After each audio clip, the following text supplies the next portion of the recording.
Lumang ba ang naging dahilan at kasi magkahiwalay ngayon ako'y lulumbay. Sana ay malaman ko ikaw ay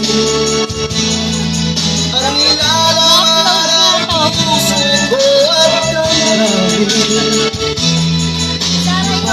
Nagbabago ang pag-ibig ko sa'yo hanggang ngayon. Hanggang ngayon. Sana ay maisip mong ako'y mahal pa rin. At nilalaan sa'kin ang puso't damdamin.